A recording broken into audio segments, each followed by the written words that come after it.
seul au début de son mandat. Il paye maintenant dans sa solitude, la solitude qui est la sienne, il paye l'isolement européen en nommant un ministre des Affaires étrangères et un ministre délégué aux Affaires européennes qui était anti-européen.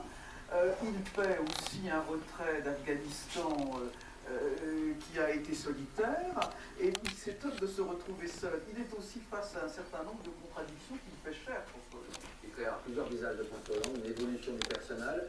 Est-ce que vous avez été donc surpris finalement par ce choix aujourd'hui de trancher? On a qualifié François Hollande depuis le début finalement de ce quinquennat de tellement de qualificatifs qu'on s'y perd un petit peu. Non, moi bon, François Hollande il est pluriel comme n'importe quelle personnalité. J'ai toujours cru qu'en France, la fonction de chef de l'État faisait l'homme. C'est-à-dire que c'est pas le contraire. C'est pas l'homme qui fait les événements. Ce sont les événements. Mettons le général de Gaulle hors du champ, s'il vous plaît, parce qu'à chaque fois on nous dit, mais gaulien, style gaulien et tout. Mais, personne sous la Ve République a eu le 18 juin, il n'y a que lui. Les autres, ils s'adaptent. Et qu'est-ce qu'on constate avec François Hollande? Et c'est le cas avec tous les présidents. C'est-à-dire qu'ils arrivent à l'Élysée avec des idées, en disant j'ai un programme et tout ça, et le programme à la fin, eh ben, il est jeté aux oubliettes pour une partie de ce programme, parce qu'ils sont obligés de s'adapter aux circonstances. Et on le voit dans deux sujets, sur deux sujets. Le premier, l'économie. C'est-à-dire que le pacte de compétitivité est à des années-lumière de ce que nous promettait M. Hollande il y a quasiment un an, exactement. Et le chef de guerre, bah, c'est comme dirait François Hollande, à tout le moins. On est dans une situation délicate, il prend la décision d'engager la défense française. Roland Coerre, si on met de côté effectivement le chef de guerre, quelle lecture a aujourd'hui des institutions le président de la République, François Hollande? C'est très différent de Nicolas Sarkozy, on est dans une forme de continuité. Jean-Marc Ayrault est un peu absent tout de même en ce moment, beaucoup. Non, je crois qu'il y avait une mode médiatique. On a besoin, il y a souvent des événements. Alors, on a besoin d'avoir des séquences dans lesquelles on enfonce le coup sur un point. Ça a été pendant un certain temps le fameux Hollande bashing. Les journaux, les hebdos, les regardez dans y compris des journaux censés être proches de Hollande. Aujourd'hui, c'est presque parti dans l'autre sens. C'est quel homme de décision, quelle fermeté. Le mollasson est devenu un décideur. Ça va pas durer. Si vous regardez la presse mondiale, c'est pareil. Il est aujourd'hui encensé par des journaux qui l'ont considéré comme un moins que rien. C'est un excès d'honneur dans un cas et d'indignité dans l'autre. Il est évidemment ni l'un ni l'autre. Il est évidemment resté le même.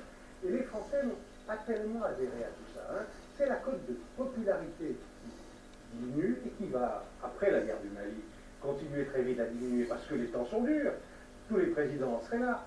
Mais l'image personnelle de Hollande n'a pas tellement bougé. Ça veut dire depuis qu'il a été élu. Ça veut dire que par rapport à son prédécesseur, finalement, ce n'est pas son image personnelle qui fait l'objet de critiques, en tout cas de non-popularité, mais plutôt, on va dire, les résultats économiques ou les déceptions. Vous savez, regardez la courbe du chômage et vous verrez la courbe de la popularité.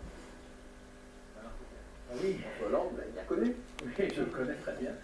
Il y a eu le temps des promesses, certaines étaient un peu, comment dirais-je, datées, et puis il y a maintenant le temps des réalités.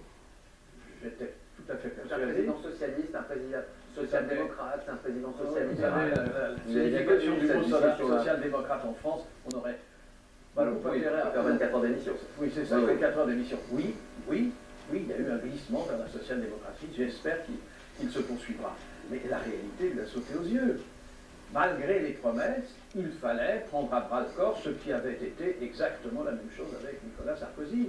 Les Français vont découvrir que cette guerre va durer. Ils vont voir les ça, images des va durer populations maintenant, déplacées, ils vont voir les soldats français tués, revenir, ils vont voir les obsèques dans la cour des Invalides. Il n'y aura pas que les soldats français, ils vont voir les soldats africains arriver. Oui, mais ils vont voir aussi tout ça. Et on l'a bien vu, ce processus en Afghanistan. Donc c'est pour ça, je ne dis pas, ça ne m'amène pas à condamner cette intervention, mais je dis simplement que l'opinion publique va vivre ça extrêmement durement. On commence à entendre un petit peu au sein du MP une forme d'impréparation, enfin on commence à entendre des sons de cloche un peu différents. C'est beaucoup de la politique, c'est beaucoup de la politique intérieure, et je pense qu'on ne peut pas de leur part changer de discours en 24 heures. Combinaison du Figaro de la médiocrité du MP. J'ai cru entendre, oui, non, il serait rare. Il serait rare, ah d'accord. Je ne veux pas emporter sur ça. Mais bon, il y a toujours, si vous voulez, c'est vrai que si ça s'enlise,